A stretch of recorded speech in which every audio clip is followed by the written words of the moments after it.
আমাদের লেবুখালী এলাকার ভাইয়েরা, ছেলেরা, যুবকেরা, মুরব্বীরা, গ্রামবাসীরা কদিন ধরে খাটাখাটনি করে কি সুন্দর রবিউল আউয়াল শরীফ উপলক্ষে মাহফিল কায়েম করেছেন।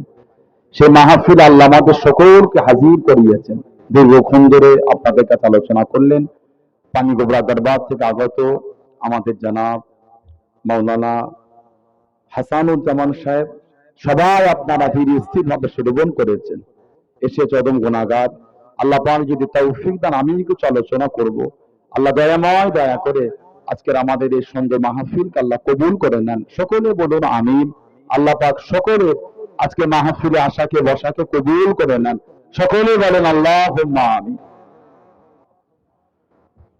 আউযু বিল্লাহি মিনাশ শাইতানির রাজীম।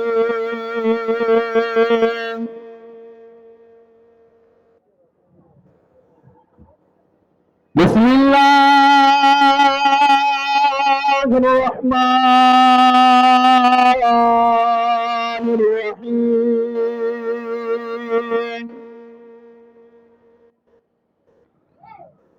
আলহামদুলিল্লাহ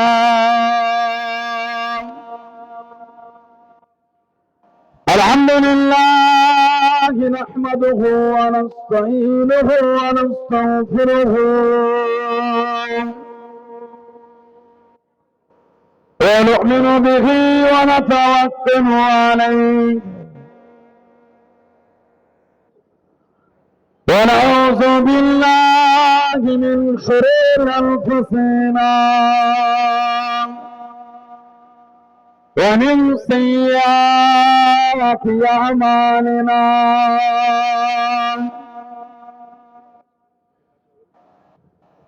من يهده الله فلا مضل له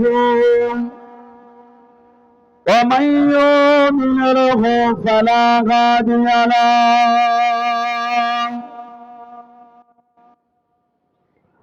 ونشهد أن لا إله إلا الله وحده لا شريك له ونشهد أن سيدنا وحبيبنا ومولانا محمدا عبده ورسوله أما بعد فيا أيها الحاضرون رحمكم الله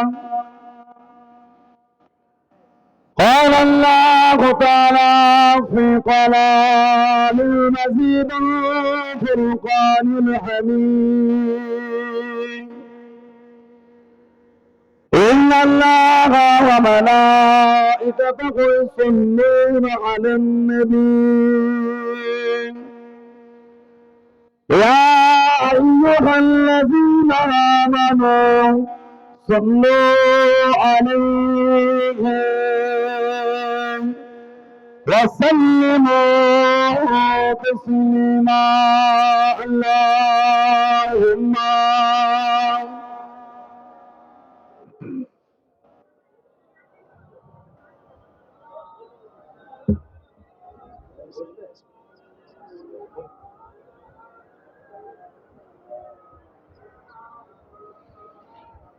لا إله إلا الله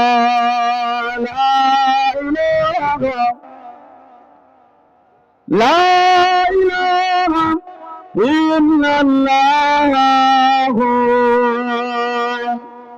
محمد رسول الله اللهم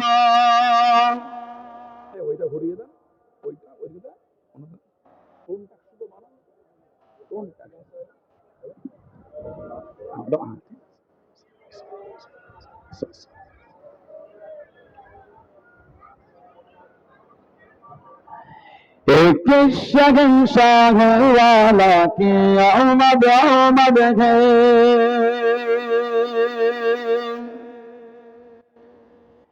एक शहंशाह वाला की आमद आमद है बोलो मरहबा बोले मरहबा, बोले मरहबा, बोले मरहबा। ए कौन सा शान वाला की आमद आमद है, बोलो मरहबा, बोले मरहबा, बोले मरहबा, बोले मरहबा।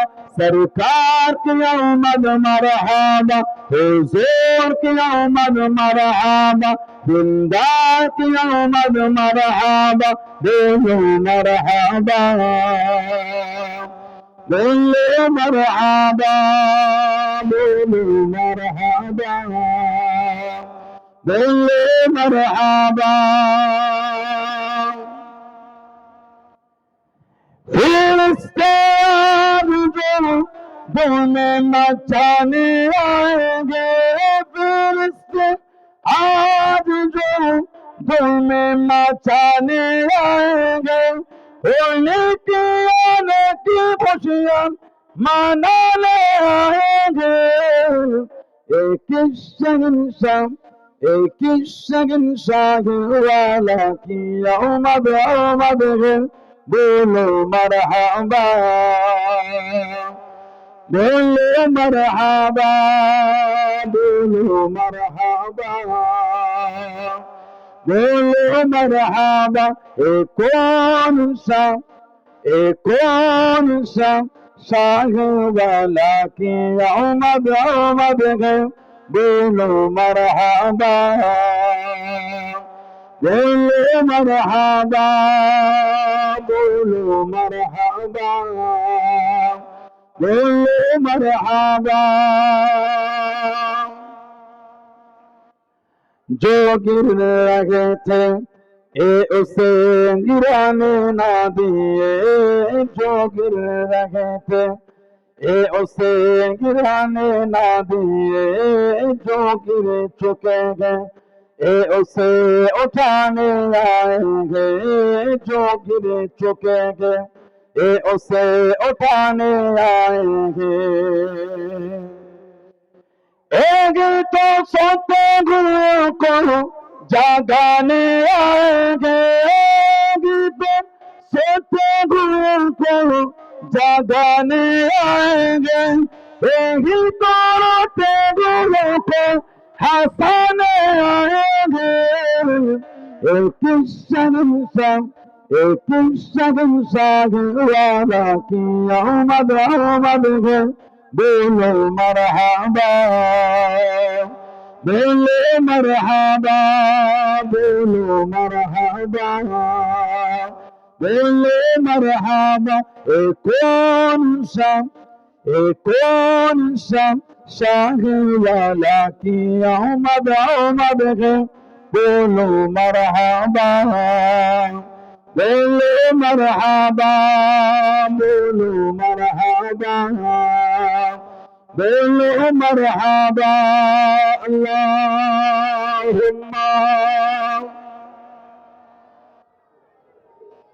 হালকা একটু প্রেশার দিতে হচ্ছে, একটু প্রেশার দিতে হচ্ছে, টানতে কম একটু।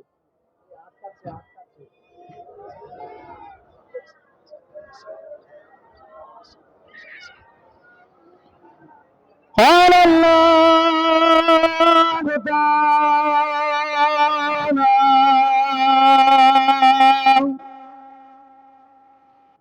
في قرآن المجيد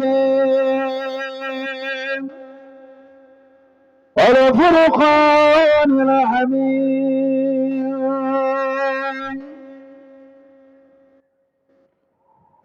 لقد من الله على المؤمنين إذ بعث فيهم رسولا من أنفسهم،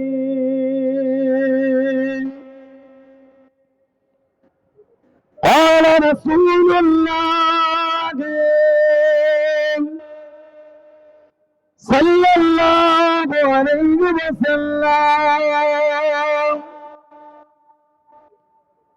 من كذب علي متعمدا فليتبوأ مقعده من النار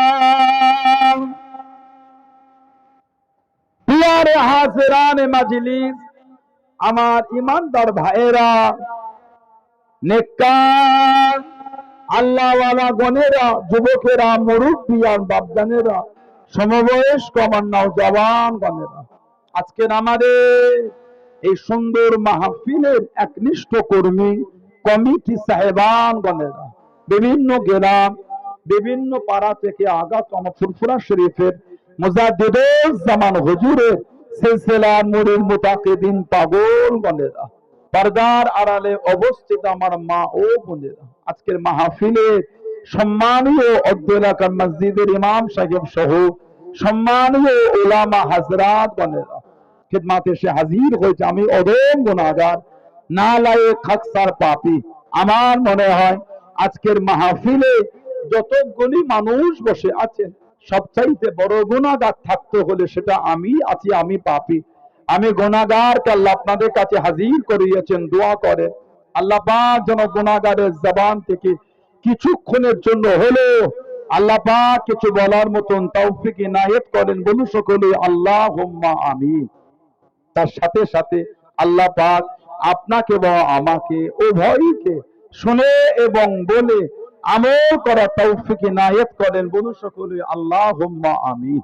আমার আল্লাহ পাক জল্লে জালালুহু জল্লে শানুহু তানা দরবারে লাখ লাখ শুকর, কোটি কোটি শুকর যে আল্লাহ পাক আপনাকে আমাকে এতগুলি মানুষ, এতগুলি মুসলমানকে এমন একটা সুন্দর মাহফিলে হাজির করালেন, এমন একটা জায়গায় বসালেন, সকলে মিলে আল্লাহ পাকের শুকর আদা করে বলুন আলহামদুলিল্লাহ।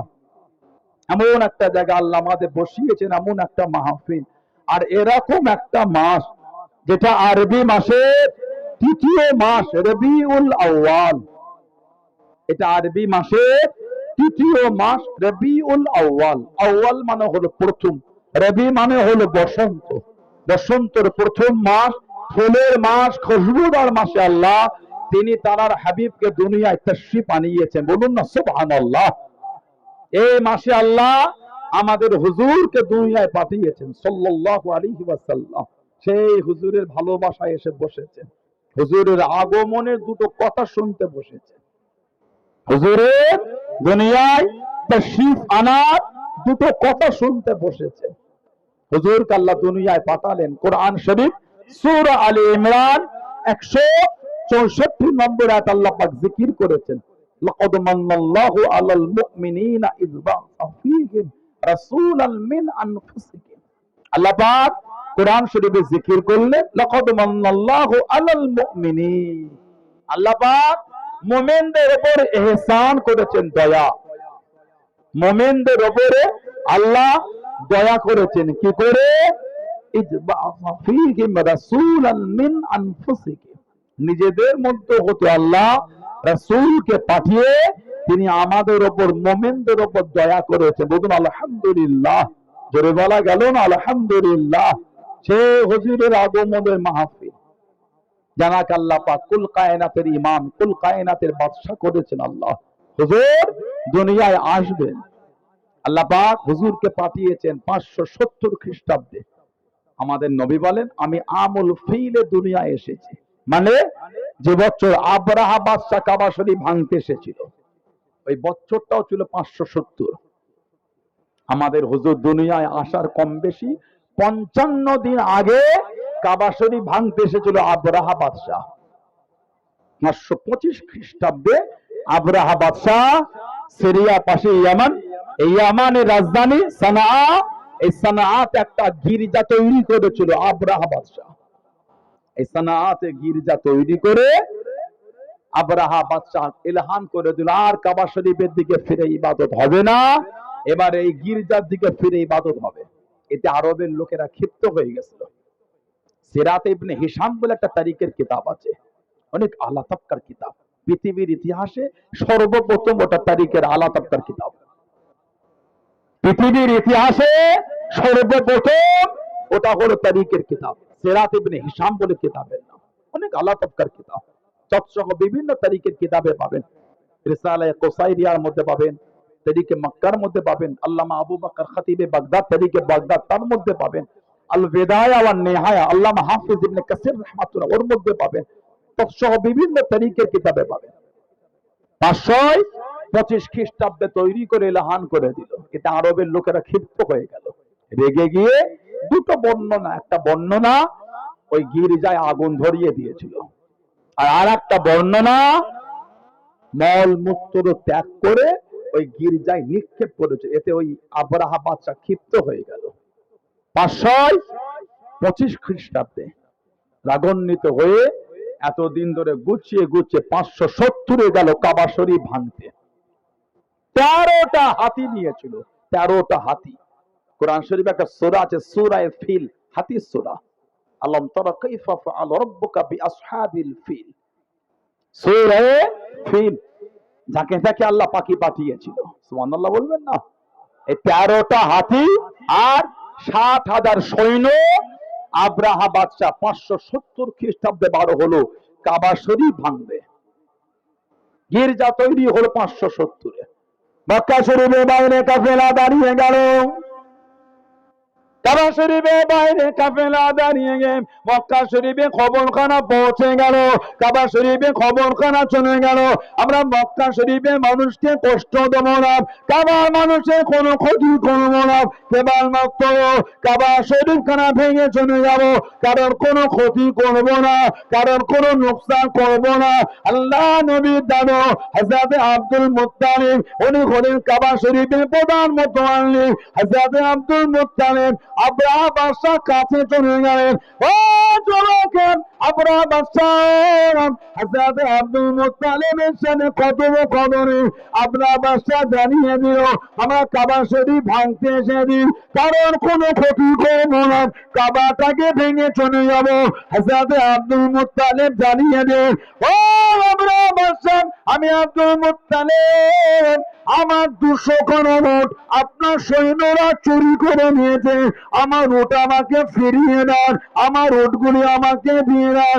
আপনার বাদশা জানিয়ে দিল, আপনি হলেন কাবা শরীফের প্রধান মুতাওয়াল্লি, কাবা শরীফ ভেঙে দেব, আপনার চিন্তা হলো না, উটের চিন্তা করে নিলেন, ইনার উটটা ফিরিয়ে দাও, উট দিয়ে দেওয়া হলো।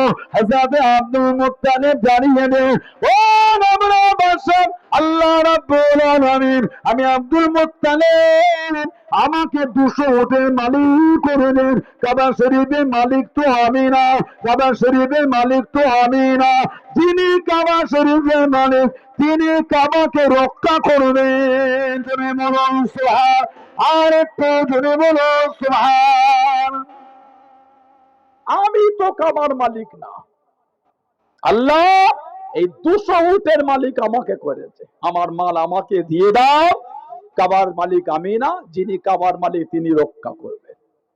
আবরাহা বাহিনী 13টা হাতি আর 60,000 সৈন্য নিয়ে কাবা শরীফে হামলা চালাতে যাচ্ছে। আল্লাহ পাকের হুকুম, ঝাঁকে ঝাঁকে পাখি চলে এলো, সব পাখির মুখে ওই বুট, ঘুগনি রান্না করে বুট বলে তো নাকি, ওই বুটের মতন সাইজ, কোন বর্ণনায় পাথর, কোন বর্ণনায় নরম মাটি, এই মুখে করে ওপর থেকে নিক্ষেপ করেছে। যেখানে পড়েছে মানুষের শরীরে যেই জায়গায়, ওখান থেকে গোস্ত হাড় শুদ্ধ ভেঙে নেমে গেছে। সুবহানাল্লাহ বলে। গোটা আবরাহা বাহিনী কাবা শরীফের চতুর্দিকে মরে বিছিয়ে পড়ে আছে, কাবার মালিক তিনি কাবাকে হেফাজত করেছেন। জোরে বলুন না সুবহানাল্লাহ। এই বছরে আমার হুজুর এসেছে, আমুল ফিল, হুজুর নিজে বলেছে আমি এই বছরে দুনিয়ায় এসেছি।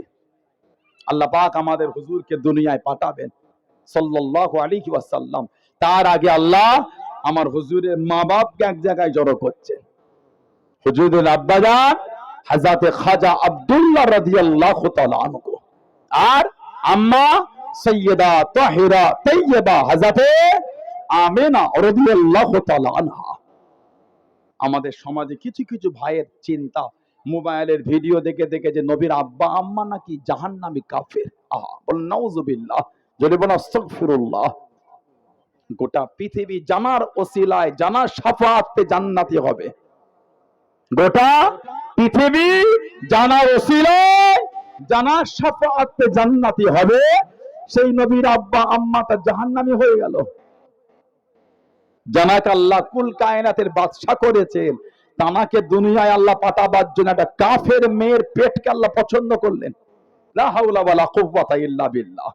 এগুলো বলো না। না, হুজুর যখন দুনিয়ায় এসেছেন, হুজুর যখন দিনের দাওয়াত দিন, তার আগে তো আব্বা আম্মা ইন্তেকাল হয়ে গেছে, তাহলে তো মুসলমান নয়, তাহলে তো কাফের। নাউজুবিল্লাহ বলেন। আমার রাসূল নবুয়াতের এই দায়িত্ব আল্লাহ পাক যখন হুকুম করলেন, এই তারপরে যে হুজুর দিনের দাওয়াত দেওয়া শুরু করলেন, তার আগে যারা ছিল সব জাহান্নামী না? আসমানি কিতাব মোট কটা বলেন তো? আসমানি কিতাব কটা? এটা হ্যাঁ বলেন, মোট কটা? মোট 4টে না, মোট হলো 104টে। কটা? মোট হলো 104টে। 4টে হলো বড় বড়, তাওরাত, ইনজিল, জব্বুর, ফুরকান বা কোরআন শরীফ। আরো 100টা আছে, ওটা হলো সহিফা। এই 100টার মধ্যে নবী আদম আলাইহিস সালামের উপর আল্লাহ 10টা সহিফা দিয়েছিলেন। নবী ইদ্রিস আলাইহিস সালামের উপর আল্লাহ 50টা, নবী শীষ আদম নবী ছে নবী শীষ আলাইহিস সালামের উপর আল্লাহ 50টা সহিফা দিয়েছিলেন। নবী ইদ্রিস আলাইহিস সালামের উপর আল্লাহ 30টা সহিফা দিয়েছিলেন। আর নবী ইব্রাহিম আলাইহিস সালামের উপর আল্লাহ 10টা সহিফা দিয়েছিলেন। মোট আসমানি কিতাব হলো 104টে, বড় বড় হলো 4টে, সহিফা হলো 100টা। আমার হুজুর দিনের দাওয়াত দিবার আগে যতজন ছিলেন নাউজুবিল্লাহ সবাই জাহান্নামী, কাফের না। একটা গ্রুপ ছিল আহলে ফতরত বলা হতো, হকের উপর চলতেন। আমার হুজুরের আব্বা আম্মা ছিলেন দ্বীনে হানিফের উপরে। সুবহানাল্লাহ বলে, জোরে বলা গেল না? গোটা পৃথিবী জানার শাফাত, জানার ওসিলায় জান্নাতি হবে আলহামদুলিল্লাহ। সেই হুজুরের আব্বা আম্মাকে জাহান্নামী বলে দিলে, জাবানের এত জোর তোমার হয়ে গেল। হুজুরকে আল্লাহ একটা কাফের মেয়ের গর্ভে হুজুরকে আল্লাহ পাঠালেন না। লা হাওলা ওয়ালা কুওয়াতা ইল্লা বিল্লাহ। হুজুরের এই নূর আল্লাহ যে নাসালের উপর থেকে আদম নবী থেকে এনেছেন, হুজুরের আব্বার নাসাল, এই নাসালের পিছনে কেউ ব্যভিচারী ছিল না, কেউ কাফের ছিল না। সুবহানাল্লাহ বলেন, জোরে বলে। হযরত মুল্লা আলী কারি হানাফি রাহমাতুল্লাহ আলাইহি ও জনকে জানাকি ইমামুল হারামাইন বলা হয় আল্লাহর নবী হযরত মুল্লা আলী কারি হানাফি রাহমাতুল্লাহ আলাইহি মিসকাতুল মাসাবিস সারা মিরকাতুল মাফাতিজ লিখে উলামা হযরতরা জানেন আল্লাহর নবী হযরত মুল্লা আলী কারি রাহমাতুল্লাহ আলাইহি আল্লাহর নবী সাল্লাল্লাহু আলাইহি ওয়াসাল্লামের আব্বা আম্মার উপরে একটা কিতাব লিখছিলেন। একটা কিতাব লিখতে লিখতে কিতাবের লেখাটা একটু অন্যরকম হয়ে গেল। ও জনকে আল্লাহ নবী হযরত মুল্লা আলী কারি হানাফি রাহমাতুল্লাহ আলাইহি গভীর রাত্রে ঘুমিয়ে ঘুমিয়ে স্বপ্নের মধ্যে দেখেন একজন মাথার দিকে, একজন পায়ের দিকে এক ফারিস্তা আর এক ফারিস্তাকে বলে, বলো তো দেখি যে নবী পাকের আব্বা আম্মাকে জাহান্নামী বলে, তার শাস্তি কানা কি? তার শাস্তি কানা কি? অপরজন জানিয়ে দেন ওনার শাস্তি হলো পাহাড়ের চূড়া থেকে জমিনের মধ্যে ফেলে দেওয়া, জমিনের মধ্যে নিক্ষেপ করে দেওয়া। আল্লাহর হযরত মুল্লা আলী কারি রাহমাতুল্লাহ আলাইহি হুজুরের ঘুমটা ভেঙে গেল। আল্লাহ নবী দেখতে পেলেন পাহাড়ের পাদদেশে শুয়ে আছে, গোটা শরীর থেকে রক্তখানা ঝরে। শুয়ে আছেন ঘরে, স্বপ্ন দেখছেন দুজন ফারিস্তা। হুজুরের আব্বা আম্মাকে যে কাফের বলে, তার শাস্তি কি? তার শাস্তি হলো পাহাড়ের চূড়া থেকে পাহাড়ের পদদেশে নিক্ষেপ করা। ঘুম থেকে উঠে দেখেন পাহাড়ের পদদেশে পড়ে আছেন আর শরীর ফেটে রক্ত ঝরছে। যারা ওই মেষ চড়াচ্ছিল পশু, হুজুরকে চিনে ফেলে, ইমামুল হারামাইন কি অবস্থা আপনার? হুজুর বলে পরে বলছি, আগে ঘরে নিয়ে চলো।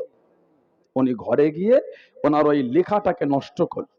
হযরতে ইমাম জালালউদ্দিন সুয়ুতী হুজুর রাহমাতুল্লাহ কম বেশি 6টা কিতাব খালি আমার হুজুরের আব্বা আম্মা জান্নাতের উপর 6টা কিতাব উনি লিখেছেন। জোরে বলো, আরেকটু জোরে বলা গেল না? হুজুরের আব্বা আম্মার বিষয়ে নোংরা আকীদা রেখো না। সবসময় জানবেন ওনারা হলেন আমার নবীর আব্বা আম্মা। আল্লাহ ওনাদের ঘরে কবুল করেছে দুনিয়ার বাদশা করে ঘরে পাঠাবেন বলে। নবী পাকের দাদুজান খুব সম্মানীয় ব্যক্তি ছিলেন আব্দুল মুত্তালিব। হযরতে আব্দুল মুত্তালিব কাবা শরীফের প্রধান মুতওয়াল্লি ছিলেন। কাবা শরীফে শুয়ে আছেন চাতালে, স্বপ্ন দেখলেন, কানে আওয়াজ আসছে জমজমের কূপটা খনন করো, জমজম কূপ খনন করো, জমজম। উনি ঘুম থেকে উঠে কাঁদলেন, আল্লাহ জমজমের কূপ খনন করার জন্য স্বপ্নে আমাকে ইশারা করা হয়, হুকুম দেওয়া হয়, এই জমিনে কোথায় জমজমটা পাবো, আল্লাহ একটু আপনি আমাকে জমজমের কূপের নির্দিষ্ট জায়গাটা দেখিয়ে দেন। আল্লাহ পাক একটু আমাকে এর নির্দিষ্ট জায়গাটা আল্লাহ আপনি দেখিয়ে দেন। হযরত আব্দুল মুত্তালিব ঘুমিয়ে গেলেন। ও যুবকেরা, স্বপ্নের মধ্যে দেখতে পেয়ে গেলেন, খবের মধ্যে দেখতে পেয়ে গেলেন কাবা শরীফের পাশে সাফা মারওয়ার টান টান একটা জায়গাতে একজনা যুবক রক্ত মাখা বস্ত্র নিয়ে আছে। পাশে একটা জায়গায় পিপলের জায়গাতে একটা কাক বসে বসে ঠোকরায়। হুজুরের ঘুমটা ভেঙে গেল, খুঁজতে শুরু করলেন। খুঁজতে খুঁজতে সাফা মারওয়ার একটা টান টান জায়গায় দাঁড়িয়ে নেই। হুজুর আমার দেখতে পেলেন একজনা যুবক একটা গরুকে জবাই করে দেন, রক্ত মাখা বস্ত্র, পাশে একটা পিঁপড়ে ঝাঁকে দেন, সাদা কাক বসে বলে ঠোকর আনো শুরু করে দিয়ে দেন। হুজুর এই জায়গায় চলে গেলেন, জমজমের কূপটা খনন করে জায়গাটা গর্ত করা শুরু করে। জমজমের কূপটা পেলেন না, জমজমের পানি পেলেন না, দরজা করে কাঁদতে শুরু করে দেন। ও নবী আল্লাহ, আপনি কি আমার ওপর নারাজ হয়ে গেলেন? জমজমের পানি কেন পেলাম না? আল্লাহ পাক আপনি যদি আমাকে জমজমের কূপটা মিলিয়ে দেন, আপনি আমাকে 10টা সন্তান দিন, আপনি আমাকে 10টা ছেলে দিন, এই 10টার মধ্যে আমি আব্দুল মুত্তালিব একজনকে আপনার রাস্তায় কুরবানি করে দেবো। জমজমের কূপ খনন শুরু হলো। আল্লাহ পাকের হুকুমে জমজম পেয়ে গেলেন। জনে বলুন সুবহান, আর একটু জনে বলুন সুবহান। স্বপ্নের মধ্যে দেখাচ্ছে রক্ত মাখা গোস্ত আর পিঁপড়ে ঝাঁকে কাক বসে ঠোকরাচ্ছে। ঘুম থেকে উঠে খুঁজতে খুঁজতে সাফা মারওয়ার টান টান জায়গায় পেয়ে গেলেন। একটা ছেলে কসাই গরু জব করতে গেছিল, উঠে ছুট দিয়েছে, ওই যেখানে পেয়েছে ওখানে ফেলেই জবাই করেছে। মাঝে মাঝে কুরবানির সময় আমাদের গ্রামে হয় না, গরু ফেলেছে, দড়ি ছিঁড়ে উঠে ছুটছে। ঠিক না ভুল বলছি? এমনও সময় গিয়েছে 2-3 কিলোমিটার ছুটিয়েছে। এমনও হয়েছে ছুরিতে ধার কম, ইমাম চালিয়েছে, অল্প একটু কেটেছে, গরু জানা দিয়েছে, সব ছেড়ে গরু কাটা নিয়েই ছুটছে। হয় না? আল্লাহ রাসূল বলেছেন সাল্লাল্লাহু আলাইহি সাল্লাম, তোমরা পশুকে জব করার আগে ছুরিটায় ভালো করে ধার দিয়ে দাও, যাতে পশুর কষ্ট না হয়। তোমরা পশুকে উত্তম তরিকায় জব করো। সুবহানাল্লাহ বলেন। আর কি জোরে বলা গেল না? হযরত আব্দুল মুত্তালিব দেখেন গরু জব করেছে, গরু রক্ত মাখা গোশত। তার মানে তখনও মানুষ গরু খেত। আমাদের হুজুরও গরু খেয়েছেন, আলহামদুলিল্লাহ বলেন। আল্লাহ আমাদের জন্য ওটা হালাল করেছেন, সুবহানাল্লাহ বলেন। কারো যদি রুচিতে না হয়, আমি তো তাদের উপর জোর করতে পারি না। ঠিক না ভুল বলছি? শরীয়ত আল্লাহ আমাদের জন্য বিধান করেছে পশ্চিম দিকে ফিরে আর পিঠ করে কাজায়ে হাজাত সারাটা আল্লাহ শরীয়তে হারাম করেছে। কাবা শরীফের দিকে ফিরে ইস্তেঞ্জা করা যাবে, শরীয়তে নিষেধ এটা। তা বলে এই শরীয়ত ইসলামের এই বিধানটা আমি অন্য ধর্মের ভাইয়ের উপর চাপাতে পারি না। অন্য সম্প্রদায় ভাই যদি পশ্চিম দিকে কাবা শরীফের দিকে ফিরে ইস্তেঞ্জা করে, আমরা তাকে রাগ করতে পারি না। কেন? ওটা তার ধর্মের বিধান না, এটা আমাদের ধর্মের বিধান। ঠিক না ভুল বলছি? অনেকে আছে খেঞ্জির খায়, শুকর, পিগ, পর্ক অনেকে খায়, ওটা তানার রুচি, তানার ধর্মে হয়তো নিষেধ নাই, কিন্তু আমার ধর্মে তো আল্লাহ ওটা হারাম, লাহমুল খিনজিরকে আল্লাহ হারাম করেছেন। শুকরের গোশত আল্লাহ আমাদের জন্য হারাম। আপনার জন্য যেটা বৈধ আপনার উচিত না অন্যের উপর চাপিয়ে দেবেন। আমার জন্য যেটা বৈধ আমারও উচিত না আমি ওটা অন্যের উপর চাপিয়ে দেবো। কিন্তু আপনারও উচিত না আমার যেটা বৈধ আপনি ওটার উপর হস্তক্ষেপ করুন, আমারও উচিত না আপনার জন্য যেটা বৈধ আমি ওটা আপনার উপর হস্তক্ষেপ করব। এই তো আপনাদের পাশে বাসন্তীর সাবির বলে আমার ভাই বিগত কয়েক মাস আগে হরিয়ানায় গরুর গোস্ত খাওয়ার অপরাধে পিটিয়ে পিটিয়ে হত্যা করলো কিছু জঙ্গি শাস্তি হয় না, তাদের শাস্তি হয়। এই তো কদিন আগে তালদিতে এই কদিন আগে আমার একটা যুবক ভাইকে গলায় দড়ি দিয়ে টেনে টেনে হিচড়ে হিচড়ে মেরেছে। কেন? চুরি করেছে। যদি সত্যি সে চুরি করে থাকে, যদি সত্যি চুরি করে থাকে অবশ্যই তার শাস্তি হবে। সেটা আপনি করলেও হবে, উনি করলেও হবে, আমি করলেও হবে। যদি নিজেই বিচার করে নেন, একটা চোরের শাস্তি তো হত্যা না। কথা বলছেন না কেন? একটা চোরের শাস্তি হত্যা না। যদি চুরি করে থাকে তার জন্য প্রশাসন আছে, আইন আছে, আপনি কেন বিচার করলেন? এক কাজ করেন, বাংলা থেকে থানাগুলো উঠিয়ে দেন, প্রশাসন ভাইদের ডিউটি শেষ করে দেন, কোর্ট তুলে দেন, বিচারপতিগুলো তুলে দেন, চিফ জাস্টিসদের দায়িত্ব ছেড়িয়ে দেন, লয়ার বন্ধ করে দেন, যে যার মতন বিচার করে নেবে, শুরু হয়ে যাক। একই জুলুম শুরু হয়ে গেল, একই গুন্ডাগিরি, একই দাদাগিরি, একই জঙ্গিগিরি শুরু হয়েছে। কথা ঠিক না ভুল বলছি? তবে জানবেন আমি এটা দ্বারা কাউকে থ্রেট দিচ্ছে না, ভয়ও খাওয়াচ্ছি না। সবরের কিন্তু একটা মাত্রা থাকে, ধৈর্য একটা মাত্রা কিন্তু থাকে, মনে রাখবেন। এই কদিন আগে দুর্গাপুরে কয়েকজন মানুষ আইনকে প্রাধান্য দিয়ে স্লিপ সহ গরু নিয়ে আসছিল, কয়েকজন উগ্র জঙ্গি দাঁড় করিয়ে টর্চার করলো, মারলো, কান ধরে ওর বস করালো। কেন রে ভাই? আবার জঙ্গিটাকে অনেকদিন লুকিয়ে লুকিয়ে ঘুরছিল, মারার সময় ওর চেহারা অন্য ছিল, মারার পরে চেহারা বদলে গেছে, মানে লুকাচ্ছে, এবার সব কেটে ছোট করে ফেলেছে একদম। দেখেন না আপনারা, জেলে দিল, ছাড়া পেল, ওনাকে আবার গলায় ফুল দিয়ে বরণ করে নিয়ে যায়। ঘৃণা লাগে এই মানসিকতার। ধর্ম দেখছেন, অন্যায় দেখলেন না? কেন ধর্ম দেখছেন? অন্যায় করেছে, হ্যাঁ শাস্তি হবে, তার জন্য তো তার ধর্মকে কেউ দায়ী দিতে পারবে না। ঠিক না ভুল বলছি?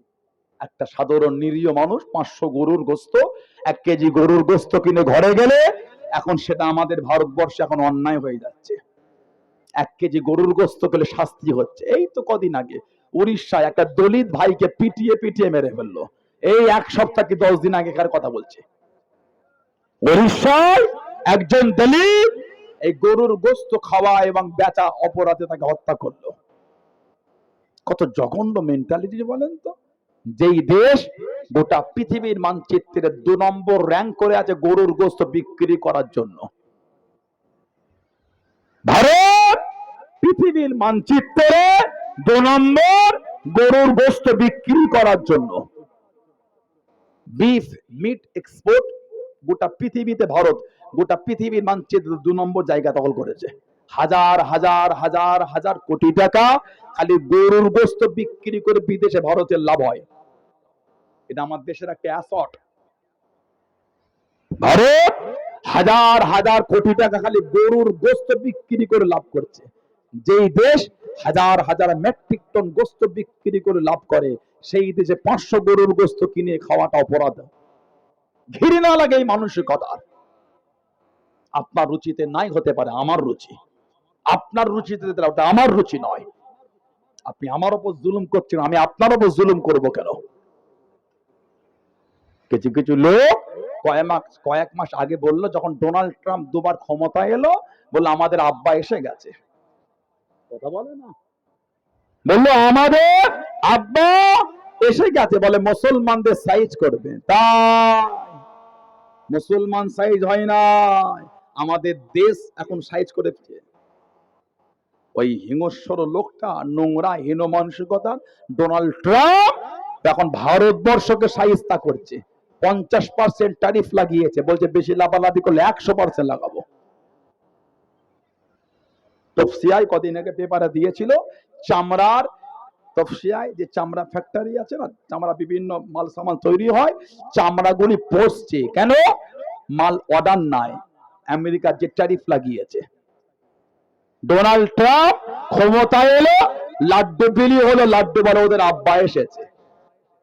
এবার বলেন না ডোনাল্ড ট্রাম্প ভারতবর্ষের ক্ষতি করছে, সর্বোচ্চ রেকর্ড ডলারের দাম চলছে এখন, এত দাম ভারতবর্ষের ইতিহাসে কোনোদিন হয়নি। বলেন ডোনাল্ড ট্রাম্প এতদিন যারা মিষ্টি বিলি করলো তাদের মুখের ভাষা কি বলেন? এবার মুসলমান পাকিস্তানের দালাল, আমরা পাকিস্তানকে আমার দেশের উল্টো দিকে আমরা ঘৃণা করি। মুসলমান পাকিস্তানকে ঘৃণা করে দেশ হিসাবে। আপনি আমেরিকা দালালি করলেন, তাহলে আপনিও তো আমেরিকার দালাল, আপনিও তো দেশদ্রোহী। মুসলমানকে বলে পাকিস্তানে দালালি করে দেশদ্রোহী, আপনি তো ডোনাল্ড ট্রাম্পের দালালি করে আপনিও তো দেশদ্রোহী। যে ট্রাম্প আমার দেশকে ক্ষতি করার জন্য উঠে পড়ে লেগেছে। মানুষের কথা পরিবর্তন করেন, ফালতু গল্প শোনাতে আসেন আপনাকে। যারা সোশ্যাল সাইটে দেখছেন, যদি দ্বিমত লাগে সোশ্যাল সাইটে গিয়ে গুগলে গিয়ে সার্চ দিয়ে দেখে নেন, ভারতবর্ষ গরুর গোশত বিদেশে বিক্রি করার দিক দিয়ে কত নম্বর র্যাঙ্ক করে বসে আছে। সানাউল্লাহ সিদ্দিকীর সিগনেচারে বিদেশে গরুর গোশত যায় না। ভারতের যারা বিভিন্ন ডিপার্টমেন্টের দায়িত্ব নিয়ে আছে উঁচু পোস্টে, তাদের সিগনেচারে গরুর গোশত এক্সপোর্ট হয়ে যাচ্ছে। মানুষের কথা পাল্টানে গলি। তবে জানবেন ধৈর্যের কিন্তু একটা সীমা থাকে। আল্লাহ এই জালেম গুলির হাত থেকে আল্লাহ আমাদের হেফাজত করে, বলুন আমিন। যদি বলেন আল্লাহুম্মা আমিন।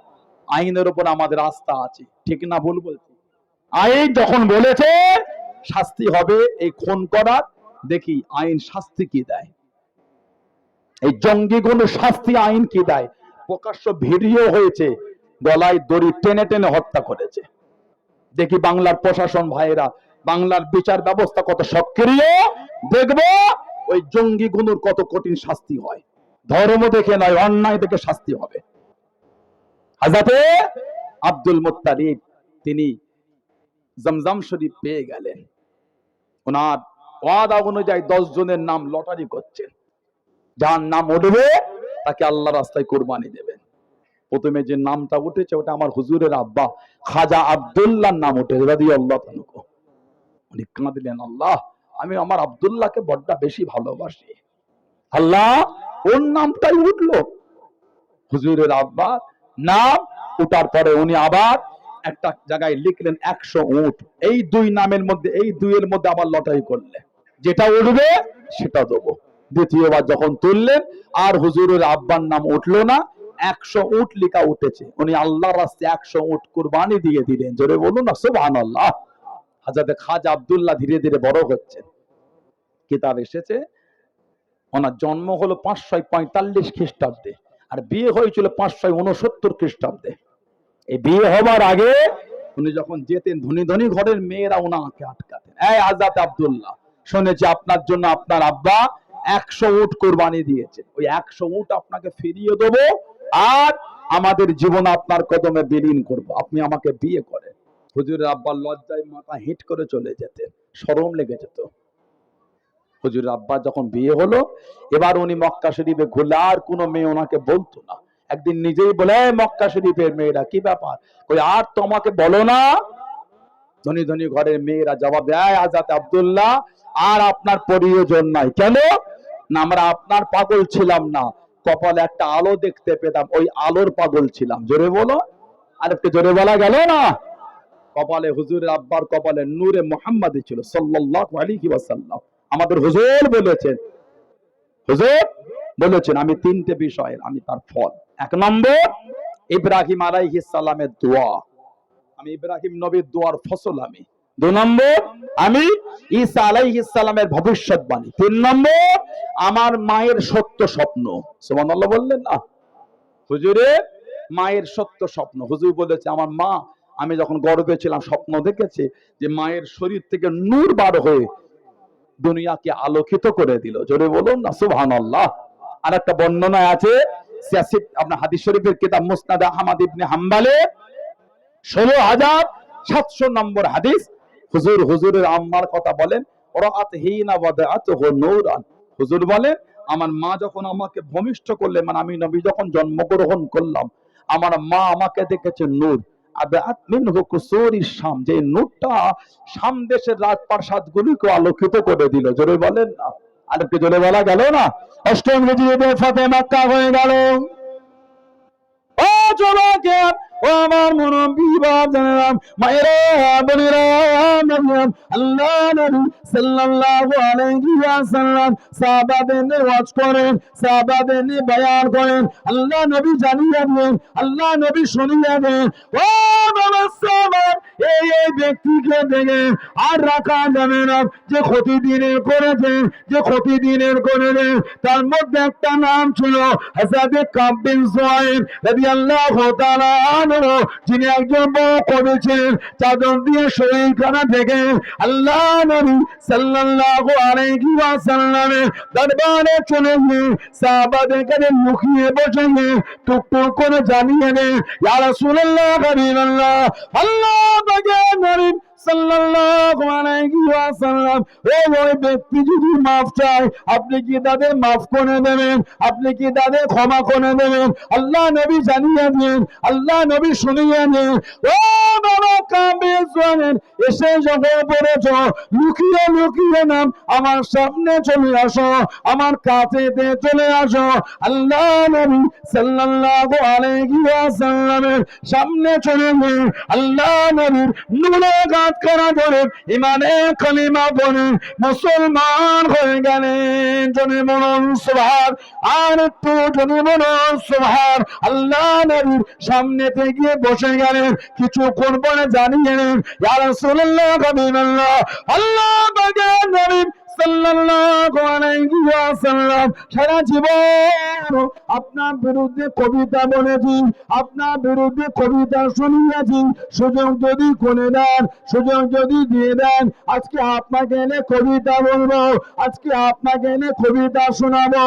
আল্লাহ নবী জানিয়ে দেন, ও বাবা সাহাব, আমি নবী সাল্লাল্লাহু আলাইহি ওয়াসাল্লাম, আমার কাব বিন সুহাইল আমাকে এনে কবিতা বললেন, আমাকে এনে কবিতা শোনাবেন। বিছানা খুলে দাও বাবা, বিছানা বিছিয়ে দাও বাবা।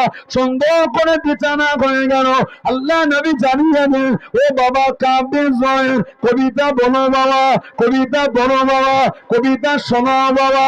আল্লাহ নবী সাল্লাল্লাহু আলাইহি ওয়াসাল্লাম সামনে দাঁড়িয়ে দাঁড়িয়ে কবিতা বলতে বলতে, কবিতা পড়তে পড়তে, কবিতা শোনাতে শোনাতে আল্লাহ নবীকে জানিয়ে দেন, ইয়া রাসূলুল্লাহ, হাবিবাল্লাহ, ইয়া রাসূলুল্লাহ, হাবিবাল্লাহ, আল্লাহ পাকের নবী সাল্লাল্লাহু আলাইহি ওয়াসাল্লাম, হুজুর বিয়াদি মাফ করুন, গুস্তাখিটা ক্ষমা করুন, ইন্না রাসূলাল্লাহ নূরুন, ইয়া রাসূলুল্লাহ, হাবিবাল্লাহ, আল্লাহ পাকের নবী অবশ্যই আপনি হলেন নূর। জোরে বলুন সুবহান, আর একটু জোরে বলুন সুবহান। হুজুরের সামনে বলেন, হুজুর অবশ্যই আপনি হলেন নূর, ইস্তাদউ বিহি, যাতে কি আলোটা গ্রহণ করা হয়ে থাকে। আমাদের নবী এত খুশি হয়েছেন, হুজুরের বাদান শরীফ থেকে চাদর খুলে হুজুর ওনাকে ছুঁড়ে দিয়েছেন। জোরে বলো, হুজুরের সামনে বলছে, হুজুর আপনি নূর। আমাদের বাড়ির কিছু কিছু ভাই এখন ওনারা ফেসবুকের কিছু কিছু কমেন্ট দেখে শিখে গেছে হুজুরকে নূর বলা শিরক। নাউজুবিল্লাহ বলে, আস্তাগফিরুল্লাহ বলে। আমার নবীর ইজ্জতে আপনার কষ্ট হয় কেন? হুজুরের সম্মানে আপনার কষ্ট হয়? হুজুরের সামনে সাহাবী বলছে, হুজুর আপনি নূর। জোরে বলেন, হুজুরের সামনে বলছে হুজুর নূর। হুজুর খুশি হয়ে চাদর ছড়ে দিচ্ছে, আর আপনি বলছেন নূরের নবী বলা শিরক। কাজ খুঁজে পান না। কে এইসব বুদ্ধি আপনাদের মাথায় দিয়েছে? লা হাওলা ওয়ালা কুওয়াতা ইল্লা বিল্লাহ। হুজুরের সম্মানে জ্বলন লাগছে। আল্লাহ হুজুরের ইজ্জতকে এত আলা করেছে, হুজুর মুচকে হেসেছেন, আল্লাহ পাক ভালোবেসে অদ্দোহা বলে খেতাব করেছে। সুবহানাল্লাহ বলে। হুজুর চাদর জড়িয়েছেন, আল্লাহ ভালোবেসে বলেছে, ইয়া আইয়ুহাল মুযাম্মিল, এই চাদর আবৃতকারী। সুবহানাল্লাহ বললেন না?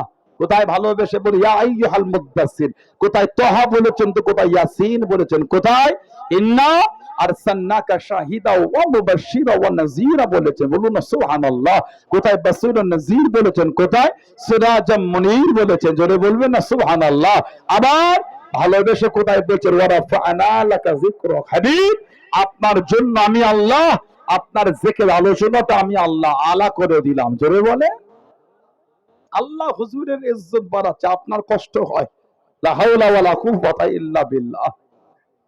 হুজুরের আব্বার এই কপাল থেকে, পেশানি থেকে ওই আলো নূর আল্লাহ হুজুরের আম্মার রেহেমে দিয়ে দিলেন। হুজুর মায়ের রেহেমে ধীরে ধীরে বড় হচ্ছে। হযরত আমিনা রাদিয়াল্লাহু তাআলা বলছে, আমার সাথে এক এক রাতে এক এক রকম অবস্থা ঘটে যাচ্ছে, আমার সাথে এক এক রকম অবস্থা। যে রাতে হুজুর দুনিয়ায় তাশরীফ আনলেন, সুবহে সাদেক, হুজুরের আম্মা বলেন, হঠাৎ করে আমার কানে একটা গভীর শব্দ হয়ে গেল, এত আওয়াজ, আমি ভয় খেয়ে গেলাম। কিছুক্ষণ পরে দেখলাম আমার রুমের ঘরের মধ্যে একটা পাখি ঢুকেছে। পাখি আমার ঘরে উড়ে উড়ে এসে আমার ঠিক বুকের কাছে বসে ডানা দিয়ে আমি আমিনাকে একটু হাওয়া দিতে লেগেছে, বলুন না সুবহানাল্লাহ। কিছুক্ষণ পরে দেখলাম আমার পাশে একটা পাত্রতে পানি, ওই পানিটা পান করলাম আমি।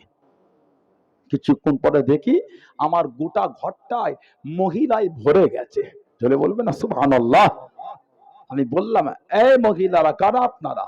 আমার তো দেখে মনে হয় আপনার আব্দুল মান্নাফের মেয়ে। এত সুন্দরী মহিলা, কোথা থেকে এলেন আপনারা? মেয়েদের মধ্যে জবাব হলো, এই হযরত আমিনা রাদিয়াল্লাহু তাআলা, ইনি অন্য কেউ না, ইনি হলেন জালেম ফেরাউনের স্ত্রী হযরত আসিয়া আলাইহিস সালাম। আর ইনি হলেন হযরত ঈসা আলাইহিস সালামের আম্মাজান হযরত মারিয়াম আলাইহিস সালাম, জোরে বলুন না সুবহানাল্লাহ। আর আমরা হলাম আল্লাহর জান্নাতের হুর, আল্লাহ জান্নাত থেকে আপনার খিদমতের জন্য পাঠিয়েছেন, জোরে বলুন না সুবহানাল্লাহ। আল্লাহ আমাদের হুজুরকে দুনিয়ায় পাঠালেন সাল্লাল্লাহু আলাইহি ওয়াসাল্লাম। হুজুর দুনিয়ায় এলেন, হুজুরের আম্মা বলছে, আমার কানে আওয়াজ এসেছে, একজন আরেকজনকে দিয়ে বলছেন, যাও এনাকে নিয়ে গিয়ে দুনিয়ার এক প্রান্ত থেকে আরেক প্রান্ত থেকে ঘুরিয়ে আনো। এনাকে নাও দুনিয়ার এক প্রান্ত থেকে আরেক প্রান্ত ঘুরিয়ে আনো, তাতে করে আল্লাহর সৃষ্টি কুলের ওনাকে দেখার আশাটা মিটে যাক, জোরে বলে। আর উনি যে দুনিয়ায় এসেছেন এটা খবরটা গোটা দুনিয়ায় ছড়িয়ে যাক। হুজুরের আম্মা বলেছেন, আমার সন্তান যখন গর্বে, আমাকে স্বপ্নে বলা হয়েছে, এর নাম আসমানের নাম হলো আহমদ, এর নাম জমিনের নাম হলো মুহাম্মদ সাল্লাল্লাহু আলাইহি ওয়াসাল্লাম, জোরে বলুন না সুবহানাল্লাহ। হুজুরের 7 দিন আকিকা হয়েছে, হুজুরের দাদু 7 দিনে আকিকা দিয়েছে, নাম রেখে দিলেন মুহাম্মদ সাল্লাল্লাহু আলাইহি ওয়াসাল্লাম। হুজুর ধীরে ধীরে বড় হয়। এই 570 খ্রিস্টাব্দে হুজুরকে দেয়া হলো দুধমা। হযরতে হালিমাতুস সাদিয়া রাদিয়াল্লাহু তাআলা আনহা, হুজুরের দুধমা ছিলেন 3টে। 2 থেকে 3 দিন হুজুর দুধ পান করেছেন হযরতে সুয়াইবিয়ার কাছ থেকে। হযরতে সুয়াইবিয়া রাদিয়াল্লাহু তাআলা আনহা, ওনার কাছ থেকে হুজুর 2 থেকে 3 দিন দুধ পান করেছেন। হযরতে উম্মে আইমান, ওনার নাম হলো হযরতে বারাকা, ওনার নাম হযরতে বারাকা। ওনার বাড়ি ছিল ইথিওপিয়া, হাবশা। ইথিওপিয়া, হাবশা, মুসলমানদের প্রথম হিজরাত, নাজ্জাসী বাদশাহ। ইথিওপিয়া, হাবশা, নাজ্জাসী বাদশার ওখানে ওনার বাড়ি ছিল। ওইখানে খাজা আব্দুল্লাহর খাদেমা ছিলেন, উনি ইন্তেকালের পর রয়ে গেলেন। ওনার বিয়ে হলো, সন্তান দিলেন, নাম রাখা হয়েছিল আইমান। ওই জন্য উনি প্রসিদ্ধ হলেন উম্মে আইমান, আইমানের মা। হযরতে বারাকা, উনি প্রসিদ্ধ হলেন উম্মে আইমান, উনিও নবী পাকের দুধমা। আর একজন হালিমাতুস সাদিয়া রাদিয়াল্লাহু তাআলা আনহা, হুজুরকে নিয়ে গেলেন, 2 বছর হুজুরকে রাখলেন। 2 বছর পরে ফেরত দিতে গেলে মক্কা শরীফে কঠিন রোগ চলছে। হালিমাতুস সাদিয়া বললেন যে, যদি বলেন আরো কিছুদিন আমি রাখতে পারি। হুজুরের আম্মা বলেন, ঠিক আছে নিয়ে যান। হুজুর দুধমার কাছে মোট 4 বছর ছিলেন। আল্লাহ নবী সাল্লাল্লাহু আলাইহি সাল্লামের জীবনের সিনা চাক হয়েছিল মোট 4 বার। প্রথম সিনা চাক হয়েছিল হুজুরের 4 বছর বয়স। আল্লাহ নবী দুধবার সঙ্গে চলে গেলেন। হুজুরের দুধ বোনের সঙ্গে চলে গেলেন আল্লাহ নবী সাল্লাল্লাহু আলাইহি ওয়াসাল্লামের দুধ ভাইয়ের নাম ছিল হযরত আব্দুল্লাহ ইবনে হারিস। হযরত আব্দুল্লাহ ইবনে হারিস হুজুরের দুধ বোনের নাম ছিল হযরত উনাইসা। হযরত উনাইসা ও যুবক আল্লাহ নবী সাল্লাল্লাহু আলাইহি ওয়াসাল্লাম যখন হযরত হালিমাতুস সাদিয়া রাদিয়াল্লাহু তাআলা আনহা দুধ খানা পান করতেন, মাঝে মাঝে অন্য স্তনের দিকে মুখটা দিলেন, অন্য স্তনের দিকে আগিয়ে দিলেন। আল্লাহ নবী সাল্লাল্লাহু আলাইহি ওয়াসাল্লাম ওই স্তনটা মুখে নিতেন না, ওখান থেকে দুধ পান করতেন না। কিতাবের মধ্যে পাওয়া যায় আল্লাহ নবী সাল্লাল্লাহু আলাইহি ওয়াসাল্লাম দুধ ভাইয়ের জন্য রেখে দিতেন। জনে মনন সুবহান, আর একটু জনে মনন সুবহান। আল্লাহ নবী দুধ ভাইয়ের সঙ্গে চলে গেলেন মেস্তনা থেকে, এক জায়গায় বসে আছেন হযরত আব্দুল্লাহ দেখেন কারা জানো আল্লাহ নবীকে টুকটুক করে নিয়ে চলে যায়। হযরত আব্দুল্লাহ কিছু বললেন না, লুকিয়ে লুকিয়ে দেখেন দুজন ওনাকে নিয়ে গিয়ে পাহাড়ের পদদেশে শুয়ে দেন। আল্লাহ নবীর নূরের বদন শরীর থেকে জামাটাকে খুলে দে, জামাটাকে খুলে দে, হাতটাকে নিয়ে বুকের ওপর রেখে দে, আস্তে আস্তে জানে আল্লাহ পাকের হুকুম। আল্লাহ নবীর সিনা খানা ফেলে গেল, বুকটা ফাঁক হয়ে গেল। আল্লাহ নবীর সিনা মোবারক খানা ফেলে বুকের ভিতর থেকে টুকটুক করে বার করে জমজমের পানি দিয়ে ধোয়। জনে বলুন সুবহান। এটা হযরত আব্দুল্লাহ দেখছেন, ও খালি হাতটা বুকের উপর এমন করে দিয়েছে, বুকটা চিরে গেছে। হযরত আনাস ইবনে মালিক রাদিয়াল্লাহু তাআলা রাসূলের সাহাবী ছিলেন। হযরত আনাস রাদিয়াল্লাহু আনহু বলেন, আমি আল্লাহর নবী সাল্লাল্লাহু আলাইহি ওয়াসাল্লামের হুজুরের যে সিনা চাক হয়েছিল, সিনা মোবারকটা চিরে আমি হুজুরের এই সিনা মোবারকে এই যে চিরে আবার জোড়ানো হয়েছিল, ওই এইখানে লম্বা দাগ, আমি আনাস ওটা দেখেছি। জোরে বলো, হুজুরের যে সিনা মোবারকটা চিরা হয়েছিল ওই চিরা দাগটা আমি আনাস হুজুরের দেখেছি। বলুন না সুবহানাল্লাহ। হযরত আব্দুল্লাহ ইবনে হারিস হুজুরের দুধ ভাই দাঁড়িয়ে দাঁড়িয়ে সব দেখলেন, সব ভিতর থেকে বার করে জমজমের পানি দিয়ে ধুচ্ছে। ধুয়ে যখন ওটা আবার শরীরের মধ্যে একটা একটা করে রাখছে, তখন উনি ঘরে ছুটলেন মায়ের কাছে, আম্মা কারা যেন দুজনে আমাদের ভাইকে, আমার দুধ ভাইকে নিয়ে গিয়ে মরুভূমির পাশে পাহাড়ের পদদেশে শুইয়ে বুকটা চিরে সবকিছু বার করে পানি দিয়ে ধুচ্ছে। ও হযরত হালিমাতুস সাদিয়া রাদিয়াল্লাহু তাআলা কাঁদতে কাঁদতে ছুটছেন, হুজুর জন্য কাঁদতে কাঁদতে ছোটেন। কিতাব এসেছে হুজুরের কাছে গিয়ে দেখছেন আমাদের হুজুর বিগত অবস্থার মতন হুজুর একই আছেন। জোরে বলুন না সুবহানাল্লাহ। হুজুরের শরীরে কিছু নমুনা পেলেন না। হযরত আব্দুল্লাহ বললেন, আম্মা আমি এইগুলো দেখি, সব একটা একটা করে বলেছে। হযরত হালিমাতুস সাদিয়া রাদিয়াল্লাহু তাআলা ভয় খেয়ে গেলেন। স্বামী স্ত্রী যুক্তি করে হযরত হারিস আর হালিমাতুস সাদিয়া রাদিয়াল্লাহু তাআলা এই দুজনে যুক্তি করে হুজুরকে মায়ের কাছে ফেরত দিতে আসে। আর এই ছেলে লাগবো না, ভয় হচ্ছে কিছু ক্ষতি হয়ে যাবে নাকি রে বাবা।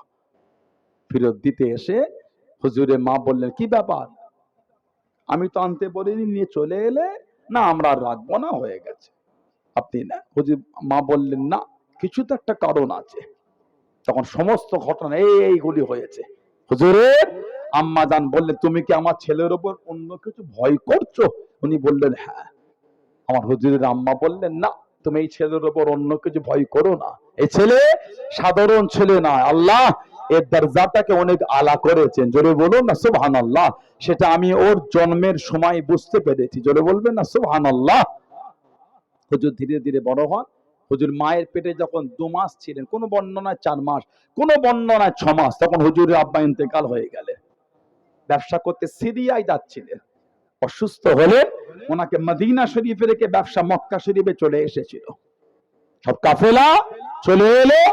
হযরত আব্দুল মুত্তালিব বলে, আমার আব্দুল্লাহ কই? আব্বা উনি অসুস্থ, মদিনা শরীফে রেখে এসেছে। হযরত খাজা আব্দুল্লাহ ওনার জন্য ওনার আব্বাজান হযরত আব্দুল মুত্তালিব ওনার বড় ছেলেকে বললেন, যে আমার আব্দুল্লাহ রাদিয়াল্লাহু আনহুকে নিয়ে আসো। এই আনতে গিয়ে খবর পেলেন উনি ইন্তেকাল হয়ে গেছেন। ইন্না লিল্লাহি ওয়া ইন্না ইলাইহি রাজিউন। আর হুজুরের যখন 6 বছর বয়স হলো, হুজুরের দাদু বললেন, যাও ওকে একটু নানার বাড়ি থেকে ঘুরিয়ে আনো, আর যাওয়া আসার পথে ওর আব্বার কবরটাকে একটু দেখাবে, কেন ওর বাপের জন্য প্রায় ওর মনটা খারাপ হয়। যাও। হুজুরের মা গেলেন। 6 বছর হুজুরের বয়স, 7 বছরে হুজুর পা দিয়েছেন। 7 বছর ফেরার সময় মক্কা শরীফ থেকে সামান্য একটু আগে আবওয়া নামক জায়গায় হুজুরের আম্মা ইন্তেকাল হয়ে গেলেন। ইন্না লিল্লাহি ওয়া ইন্না ইলাইহি রাজিউন। হুজুর বাপ হারা মা হারা হয়ে গেলেন। দাদু তারবিয়াতে বড় হচ্ছেন দাদু আব্দুল মুত্তালিব, হযরতে আব্দুল মুত্তালিব, উনিও চলে গেলেন। হুজুর এবার বড় হচ্ছেন হুজুরের চাচা আবু তালেব। হুজুরের চাচা আবু তালেব ওনার তারবিয়াতে বড় হচ্ছেন। হুজুরের বয়স যখন হলো কম বেশি 12 বছরের একটু বেশি, ওনাকে প্রথম নিয়ে যাচ্ছে সিরিয়া ব্যবসার জন্য। আল্লাহ নবীকে প্রথম নিয়ে যাচ্ছেন সিরিয়া। হুজুরের যখন 12 বছর বয়স অতিক্রম হলো, রাস্তায় কাফেলা দাঁড়িয়ে গেল, রাস্তায় তাবুখানা লাগিয়ে নে, কিছুক্ষণ রেস্ট নিয়ে নে, কিছুক্ষণ তাবুতে রেস্ট নিয়ে জিরিয়ে নে, আবার কাফেলা শুরু হবে, সিরিয়া দিকে যাবে। কে জানো একজন জিজ্ঞাসা করেন, কে জানো দাঁড়িয়ে গেল। এই কাফেলার মধ্যে বলেন, এই বাচ্চাটাকে কে নেবেন? এই বাচ্চাটা কার সঙ্গে এসেছে? আল্লাহ নবী সাল্লাল্লাহু আলাইহি ওয়াসাল্লামের চাচা আবু তালেব উনি বলে দিলেন, এই বাচ্চাটাকে আমার সাথে এনে দিন, আমার সঙ্গে এনেছি। উনি জিজ্ঞাসা করেন, আপনি আর কে হন? এই বাচ্চাটা আপনার কে হন? আবু তালেব জানিয়ে দিল, এটা অন্য কেউ নয়, এটা হলো আমার ছেলে। উনি জানিয়ে দেন, আপনি মিথ্যা বলেন। কেটা বলছে আমার ছেলে।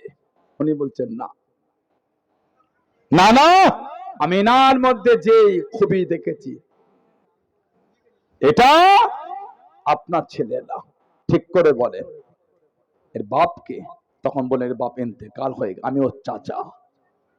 তখন উনি বললেন, আমি এই ছেলেকে দেখে যা বুঝেছি, এই ছেলে হলো আখিরি নবী। জোরে বলুন, আরেকটু জোরে বলা গেল না?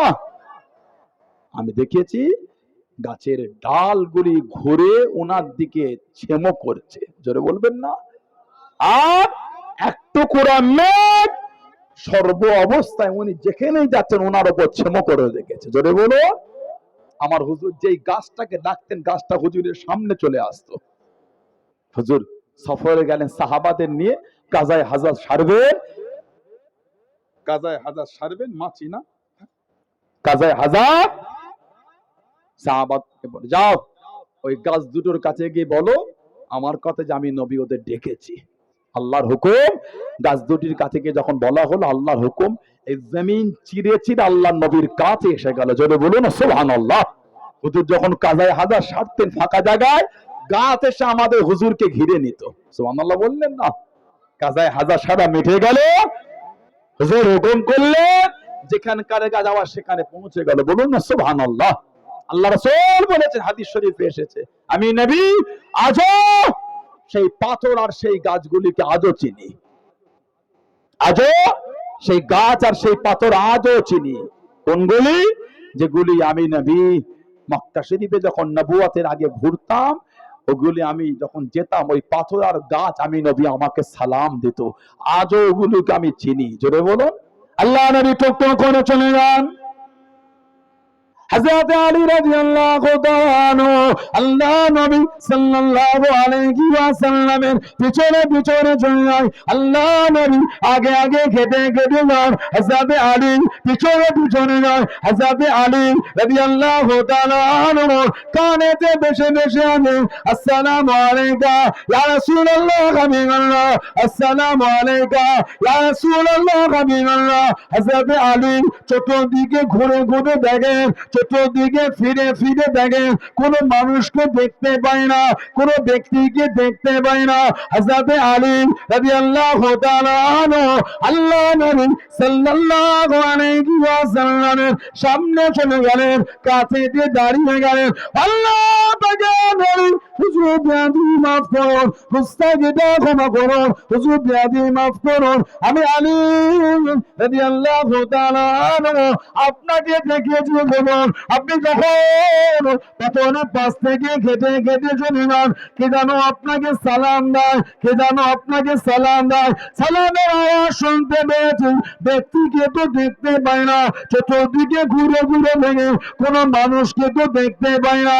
আল্লাহ নবী সাল্লাল্লাহু আলাইহি ওয়াসাল্লাম মুচকে হেসে জানিয়ে দেন, ও বাবা জামাত আলী রাদিয়াল্লাহু তাআলা আনহু, আমি নবী যে পাথরের পাশ থেকে যায়, যে পাহাড়ের পাশ থেকে যায়, যে কাছের পাশ থেকে যায়, আমি নবী আল্লাহ পাকের হুকুম ওই পাথর খানা আমাকে সালাম দিয়ে দেয়। জনে বলুন সুবহান, আর একটু জনে বলুন সুবহান। আল্লাহর রাসূল বলেছেন, ওই পাথর, ওই গাছ আমি আজও চিনি, যেগুলি আমাকে নবুয়াতের আগেও যখন হেঁটে হেঁটে মক্কা শরীফে ঘুরতাম, ওরা আমাকে সালাম দিত। বললেন না সুবহানাল্লাহ। ওই আহলে কিতাব বলছেন, ইনাকে সিরিয়ায় নিয়ে যাবেন না। আমি ইনাকে দেখে যা বুঝেছি, ইনি হলেন আখিরি নবী। আপনি যদি সিরিয়ায় ইনাকে নিয়ে যান, সেখানে কিছু ইহুদি আছে আহলে কিতাব, আর আসমানি কিতাবের ওপর জ্ঞান রাখে। যদি ইনাকে দেখে, ইনাকে আর রাখবে না, শহীদ করে দেবে। ইনাকে নিয়ে যাবেন না, ইনাকে ফিরিয়ে নিয়ে যান। আমি ইনার মধ্যে যে গুণগুলি পেয়েছি, ইনি হলেন আখিরি নবী। জোরে বলুন না। সেই নবীর ভালোবাসা নিয়ে বসেছে, সেই নবী সাল্লাল্লাহু আলাইহি ওয়াসাল্লাম আগমনের দুটো কথা শুনতে বসেছে। শুধু হুজুরের দুটো কথা শুনে চলে গেলে হয় না, জীবনটাকে পাল্টান। আল্লাহ আমাদের হুজুর কেমন একটা সময় দুনিয়ায় পাঠিয়েছিলেন, তখন মানুষ জানতো না মানুষ কাকে বলে, মানুষ জানতো না। এত ওয়াহিয়াতি, এত গুমরার মধ্যে লোক ডুবে গেছিল। ছেলের নোংরা চিন্তায় শিকার হয়ে যেত মা, নাউজুবিল্লাহ বললেন না। বাপের নোংরা কর্মের শিকার হতো নিজের মেয়ে, ভাইয়ের নোংরা কর্মের শিকার হতো নিজের বোন। বলুন না নাউজুবিল্লাহ, যদি হলো আস্তাগফিরুল্লাহ। আবার সেই সময় ফিরে আসছে। মাঝে মধ্যে নেট ঘাঁটলে কিছু কিছু ভদ্র সমাজের অবাধ্য গুলো দেখতে পাওয়া যায়। মানে ইসলামে কোনটা মা, কোনটা মেয়ে, কোনটা বউ, কোনটা বোন, ওটা দিনের বেলা বোঝা যায়, রাতে বোঝা যায় না। হালালা হালালা হালালা, তিন তালাক তিন তালাক তিন তালাক, হালালা। নেটে মাঝে মাঝে দেখেন না, ভদ্র সমাজের, সভ্য সমাজের অভদ্র গুণ চিল্লায়। যদি কোনো স্বামী স্ত্রীর তালাক হয়ে যায়, আর ওই মেয়েটাকে তাড়াহুড়ো করে কোনো লোকের সঙ্গে বিয়ে দিয়ে, ছেলের সাথে কোনো ব্যক্তির সঙ্গে বিয়ে দিয়ে যদি বলেন তোকে 10,000 দিচ্ছি, সকাল হতে না হতেই তালাক দিয়ে দিবি, ওটা আল্লাহ শরিয়াতে হারাম। ওটা শরিয়াতটাকে মজাক পেয়েছেন আপনি। ওই মেয়েকে অন্য ছেলের সাথে বিয়ে দিয়ে যদি বলে সকাল হবার আগে তালাক দিবি, তোর 10,000 নিয়ে নে, আল্লাহ শরিয়াতে এটা হলো হারাম। স্বামী স্ত্রী বিচ্ছেদ হয়েছে, ইদ্দাত পালন করতে হবে। এই ইদ্দাতের পরে ওই মেয়েটার অন্য জায়গায় বিয়ের কথা বলতে পারেন। ইদ্দাতের মধ্যে বিয়ে কথা বলাটা আল্লাহ শরিয়াতে হারাম। ওটা অত সহজ না। ইদ্দাত সময়সীমা পার হলো বিয়ের কথা বলেন, অন্য জায়গায় বিয়ে হলো ঘর করবে। যদি ওই ছেলে কোনোদিন নিজের ইচ্ছায় ছেড়ে দেয়, আবার ইদ্দাত পালনের পরে এই ছেলে ওই মেয়েটাকে বিয়ে করতে পারে। সকালে তালাক দিয়েছে, দুপুরে মন নরম হয়েছে, রাত্রিরে খোঁজে খুঁজে একটা লোক বার করেছে, রাত্রিরে বিয়ে দিয়ে 10,000 টাকা, 20,000, 5,000, 7,000 কন্ট্যাক্ট করে সকাল হবার আগে ওই মেয়েকে আবার নিজের ঘরে এনে বিয়ে করে। আল্লাহ শরিয়াতে হারাম। সম্পর্ক যতদিন করবে জেনা, যত বাচ্চা হবে অবৈধ সন্তান হবে। শরিয়াতটা মজাক মনে করবেন না। এগুলোকে নিয়ে কিছু বেঈমান, কিছু জাহান্নামী সোশ্যাল সাইটে কি করে, হালালা হালা। তুমি ইসলামের বিধানই তুমি জানো না, তুমি ইসলামের রীতি জানো না। ইসলামকে দিন রাত দুর্নাম করার জন্য সোশ্যাল সাইটে পাগল হয়ে আছে। ঠিক বলছি না ভুল বলছি? আমার মা, আমার বোন, আমার বিবি, আমার মেয়ে, আমাদের বাড়ির মহিলা, তারা পর্দা করবে, তোমার জ্বলন হচ্ছে কেন? তুমি পারলে তোমার বিবিকে উলঙ্গ করে নেবুখালী বাজারে, কলতরা বাজারে, ক্যানিং বাজারে, সরবেরে বাজারে ঘোরাও না। তোমার যদি আশা হয় মসজিদ বাটি ঘাটে গিয়ে একটা বোট ভাড়া করে নিজের মা, নিজের মেয়ে, নিজের বোন, নিজের ভাবি, নিজের চাচি, নিজের খালা, নিজের আত্মীয় যত মহিলা সবগুলোকে উলঙ্গ করে বোটে করে সুন্দরবন বাঘের মতন বাঘের পাশে বসিয়ে ঘোরাও না। আমাদের এই হয়েছে, কথা বলে না। আমার মা বোরকা পরলে তোমার জ্বলন হচ্ছে কেন? তুমি তোমার মাকে বোরকা পরাবে কি সভ্যতায় রাখবে, কি অভদ্র লাগবে, কি তুমি জানো। আমি তো আমার মা পড়লে তোমার জ্বলন হচ্ছে কেন? ঠিক না ভুল বলছি? আমাদের বাড়ি মেয়েদের কষ্ট হয় না তো? যদি কোন ইসলাম ধর্মের অনুসারী কোন মহিলা যদি পর্দা করতে অস্বীকার করে, ওটা একটা মুরতাদ। একটা যদি বলে আমি পর্দা মানি না, আল্লাহ শরিয়াতে একটা কাফের। কোন মেয়ে পর্দা করতে পারে না, গুনাহগার। যদি বলে পর্দা মানি না, ও কাফের, একটা আল্লাহর হুকুম অমান্য করেছে। বুঝতে পেরেছে? করতে পারিনি, লজ্জিত। আমি সব মানি না, তাহলে আল্লাহর বিধান মানলো না, স্বীকার করলো। কথা বলছেন না কেন? আল্লাহর বিধান স্বীকার করলে ঈমান থাকবে? একটু হ্যাঁ হো দেন, থাকবে না। কেন ইসলামকে দিন রাত পড়ে আছে? কয়েকদিন আগে ভিডিও দেখলাম সোশ্যাল সাইটে, একটা বয়স্ক মেয়ে অল্প বয়সের ছেলেকে হাত ধরে ধরে আসছে। মিডিয়া জিজ্ঞাসা করলে কে এটা? মেয়েটা বলছে এটা আমার ছেলে ছিল, এখন আমার স্বামী হয়েছে। মা নিজের ছেলেকে বিয়ে করেছে। নেট ঘেটে দেখেন, ভিডিও পেয়ে যাবে। নাউজুবিল্লাহ বলে। ভাবতে ঘৃণা হচ্ছে। ঠিক না ভুল বলছি? ওনারা কিন্তু মুসলমান নয়, অন্য ধর্মের, বলার দরকার নেই নাম। কদিন আগে দেখলাম একটা বয়স্ক লোক একটা অল্প বয়সের মেয়েকে বিয়ে করে সাজুগুজু করে বেরোচ্ছে। প্রশ্ন হলো কে এটা? বলছে এটা আমার মেয়ে ছিল, এখন আমার স্ত্রী হয়েছে। কেন? ভালো লেগেছে, বিয়ে করে নিয়েছে। নাউজুবিল্লাহ বলে। নিজের ভাই নিজের বোনকে বিয়ে করেছে, বলে ভাই বোন ভালোবেসেছে, আমার বিয়ে করে। নাউজুবিল্লাহ বলে। কদিন আগে একটা খবর নিউজ পেপারে খুব চর্চিত হলো, কি বলেন তো, একটা মেয়েকে দুই ভাই বিয়ে করেছে। দেখেন, নাউজুবিল্লাহ বলেন। একসাথে এক মেয়েকে নিয়ে দুজন ছেলে ঘর করছে। বলেন আস্তাগফিরুল্লাহ, যদি বলেন নাউজুবিল্লাহ। আল্লাহ পাক এই সমস্ত নোংরা হীন মানসিকতা হাতে আল্লাহ আমাদের হেফাজত করে। বলুন আল্লাহুম্মা আমিন, যদি বলেন আল্লাহুম্মা আমিন। একটাও মুসলমান নয়। কদিন আগে একটা মেয়ে বোরকা পরে আর একটা ছেলে পাঞ্জাবি পরে ইসলামের দুর্নাম করার জন্য এমন করতে চাইছিল। আল্লাহ হুকুম, ধরা পড়ে গেছে, মুসলমান নয়। হাতে সব কি সব জড়িয়েছিল, সব আস্তে আস্তে। এই কদিন আগে দেখলাম হাতে টাটু করা, টুপি পরে, পাঞ্জাবি পরে, মুসলমান সেজে সমাজে ফিতনা করে ধরা পড়লো। ধরা পড়ার পরে পরিচয় হলো ওরা মুসলমান নয়। নাউজুবিল্লাহ বলেন। ইসলামকে দুর্নাম করার জন্য চতুর্দিক থেকে উঠে পড়ে লেগেছে। ইসলামের হেফাজতকারী কে?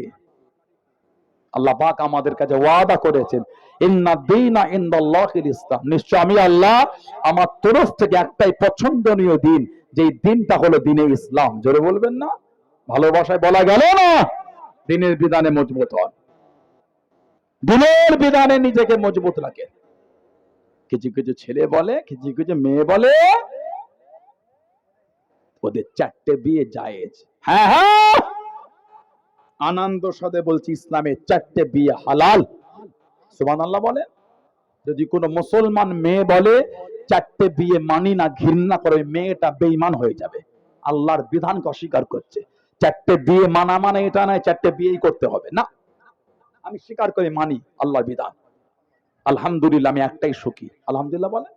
আল্লাহ প্রত্যেককে স্বামী স্ত্রী আল্লাহ ভালোবাসা দেয়। বলুন আল্লাহুম্মা আমিন, যদি বলেন আল্লাহুম্মা আমিন। 4টে বিয়ে জায়েজ মানে এই নয় 4টেই করতে হবে। আলহামদুলিল্লাহ, আমি একটাতেই খুশি, কিন্তু আমার ইসলাম আমাকে 4টে অধিকার দিয়েছে। 4টে বৈধ রাখা ভালো না 4000 অবৈধ রাখা ভালো? চারটে বৈধ ভালো না 4,000 অবৈধ ভালো? গত 1.5 বছর 2 বছর আগে কোন রাজ্যের একটা নেতার ছেলে ধরা পড়লো, 1,000 মেয়ের উলঙ্গ ভিডিও সে করে ওই চিপের মধ্যে রেখেছে। 1,000 মহিলা ব্ল্যাকমেল করতো। দেখেছেন কেমন কেঁচো খুঁড় থেকে সাপ বেরোচ্ছে? ইসলামকে ছোট করতে যেও না, ইসলামের ইজ্জত আল্লাহ দিয়েছে। জোরে বলেন আল্লাহ আমাদের হেফাজত করেন, আল্লাহ জালেমদের হাত থেকে আল্লাহ আমাদের রক্ষা করে। বলুন আল্লাহুম্মা আমিন। জোরে বলেন আল্লাহুম্মা আমিন। জোরে বলেন আল্লাহুম্মা আমিন। আমার এগুলি বলার দ্বারা আমি অন্য ধর্মকে ছোট করলাম এরকম ভাববেন না। আমি আমার ইসলামের বিধান বলেছি, তা বলে এই নয় ইসলামের বিধান বলতে গিয়ে অন্য ধর্মকে ছোট করব না। ইসলামকে যে ছোট করতে হবে তাকে ছোট করতে, তার ধর্মকে নয়। তার জন্য তার ধর্মকে বলতে যাব কেন? ঠিক না ভুল বলছি? আমার ইসলাম আমাকে নিষেধ করেছে অন্যের দেব দেবী অন্যের ধর্মকে গালি দিও না, ভুলবশত সেও তোমার আল্লাহকে গালি দেবে। আল্লাহ আমাদের এগুলো বোঝার তৌফিক দান। আল্লাহ আমাদের বাংলায়, আল্লাহ আমাদের ভারতবর্ষে জাতি ধর্ম বর্ণ নির্বিশেষে সমস্ত সম্প্রদায় ধর্মের মানুষকে আল্লাহ কাঁধে কাঁধ মিলিয়ে শান্তিতে বসবাসে তৌফিক দান করে। বলুন আমিন। জোরে বলেন আমিন। জোরে বলেন আল্লাহুম্মা আমিন। দরুদ শরীফ আল্লাহুম্মা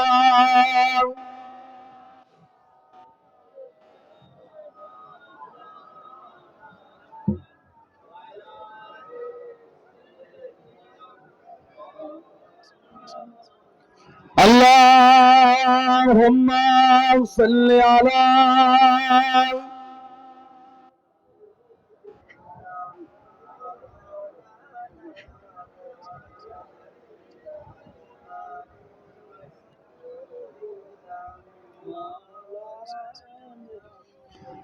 হে রাসূল তোমায় ভালোবাসি,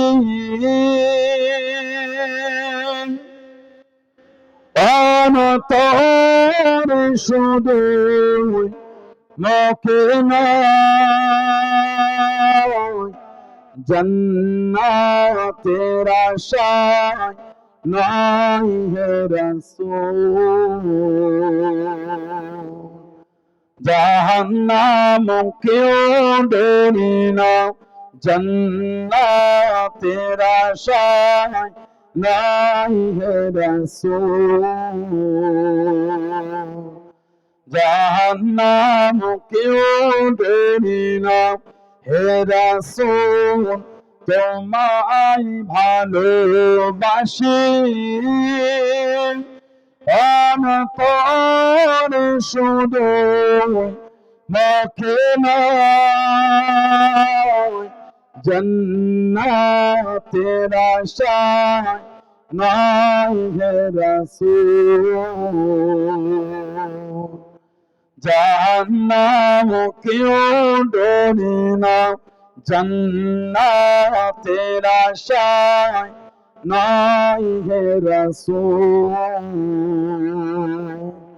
জাহান্নাম কেউ ডরে না।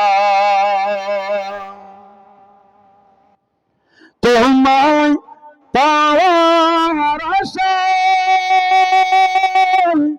মন ছুটে যায় মদিনায়, তোমায় পাওয়ার আশায় মন ছুটে যায় মদিনায়।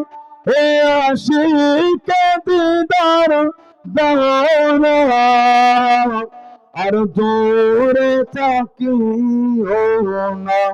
হে আশিকে দিদার দাও না, আর দূরে থাকিও না। হে রাসূল তোমায় ভালোবাসি, অন্তর শুধু মুখে নয়, জান্নাতের আশায় নাই হে রাসূল। জাহান্নাম কেউ ডরে না, জান্নাতের আশায় নাই হে রাসূল। জাহান্নাম কেউ ডরে না। তোমার এ নাম শুনিলাম এই চোখে দেখলাম না তোমার এই নাম শুনিলাম, এই চোখে দেখলাম না এই সূর্য বিশ্ব নেতা একবার দেখা দাও না এই সূর্য বিশ্ব নেতা একবার দেখা দাও না হে রাসূল তোমায় ভালোবাসি অন্তর শুধু মুখে নয়, জান্নাতের আশায় নয় হে রাসূল, জাহান্নাম কেউ ডরে না, জান্নাতের আশায় নয় হে রাসূল, জাহান্নাম কেউ ডরে না। আল্লাহুম্মা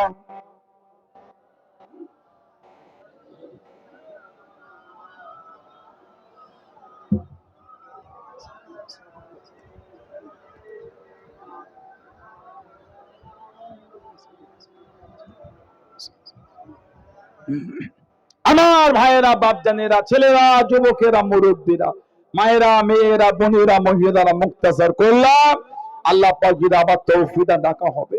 এই যে সুন্দর মাহফিলটা হলো, সব খুশি তো আপনারা নাকি? গতকালকে তো প্রোগ্রাম ছিল নাকি? কতজন বিলাট দিয়েছে বললো? 174 জন বিলাট দিয়েছে। নেবুখালী নতুন মসজিদের প্রসঙ্গে এই যে রবিউল আউয়াল শরীফের মাহফিলে 174 জন গতকালকে ব্লাড ডোনেশন ক্যাম্প হয়েছিল গতকালকে। এগুলো আমাদের করতে হবে। ব্লাড ব্যাংকগুলি শূন্য হয়ে যাচ্ছে, যুবকদের আগিয়ে আসতে হবে, ঠিক না ভুল বলছি? সবাই খুশি তো আপনারা নাকি? আলহামদুলিল্লাহ বলেন। আগামী বছরে হবে না?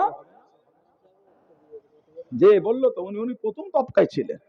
ইমাম সাহেব প্রথমে রক্ত দিয়েছে, আমাদের ইমাম সাহেব, আমাদের ফুরফুরা শরীফের মাদ্রাসার ছাত্র। উনি বলে আগামী বছর হবে তো মাহফিলটা ইনশাআল্লাহ। বলে এই ছেলেগুলো যারা গলায় জন্যে নারাই তাকবীর, লেবুখালী ছেলেগুলো কি হয়েছে রে বাবা, তাকবীর দিতে পারে না, নারাই তাকবীর।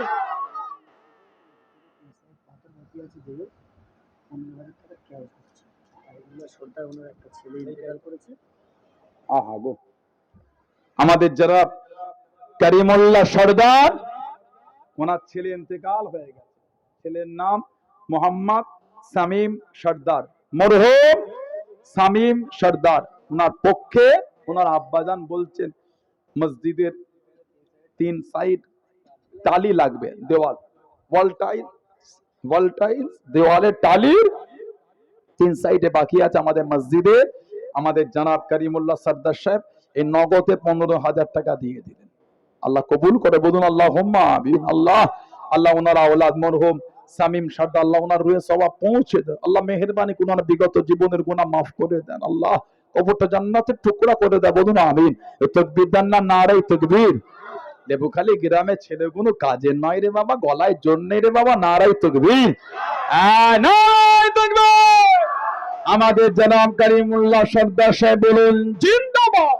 মসজিদের জন্য 15,000 টাকা নগদে দিলেন, জোরে জোরে বলে মারহাবা। আল্লাহ ওনার বাড়িতে শান্তি দাও, রহমত বরকত নাজিল করে, বলুন আল্লাহুম্মা আমিন। বলে আগামী বছরে মাহফিলে 5,000 টাকা কে দিল?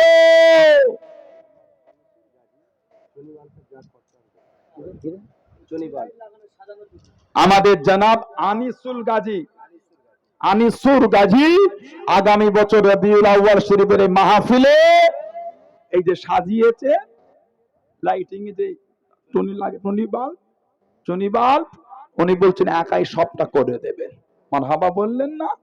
হুজুরের আগমনের মাহফিলে আল্লাহ পাক, হুজুর যখন দুনিয়ায় তাশরীফ আনছেন, আল্লাহ পাক রহমানুর রহিম ভালোবেসে আকাশের তারাগুলিকে মা আমিনার ঘরের ছাদের উপরে হুজুরের মিলাদের খুশি করিয়েছিলেন, জোরে বলুন। আর হুজুরের ভালোবাসায় আমাদের আনিস সাহেব বলছেন আগামী বছরে হুজুরের আগমনের মাহফিলের আলোচনা জলসায় চন্ডিমাল উনি সাজাবে বলছে। মারহাবা বলেন, জোরে হলো না নারায়ে তাকবীর। আল্লাহ ওনার বাড়িতে শান্তি দা রহমত বরকত নাজিল করে, বলুন আল্লাহুম্মা আমিন।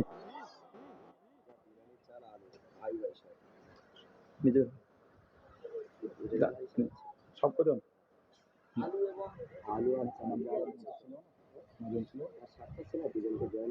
ও সাত সাত ভাই, সাত আপন ভাই এবং আরো দুটো ভাইকে নিয়ে মোট 9 জন। মোহাম্মদ আতিউর রহমান, মোহাম্মদ আমিরুল মোল্লা, মোহাম্মদ সাইদ মোল্লা মন্ডল মন্ডল, মোহাম্মদ আজিজুল মোল্লা, মোহাম্মদ সাইদুল মোল্লা, মোহাম্মদ খাইরুল মোল্লা, মোহাম্মদ আমির আমির হোসেন মোল্লা, মোহাম্মদ মনিরুদ্দিন সর্দার, মোহাম্মদ আব্দুল কাইয়ুম হালদার। এই 9 জন মিলে আগামী বছর মাহফিলে মেহমানদের মেহমানদারির জন্য যত বিরিয়ানি চাল আর আলু লাগবে সবে 9 জন মিলে বুঝে দিয়ে দেবো। জোরে বললেন না মারহাবা। এই যুবকগুলো কি ছেলে রে বাবা, বিদেশ থেকে চলে এলে তাকবীর দিতে পারো না, নারায়ে তাকবীর।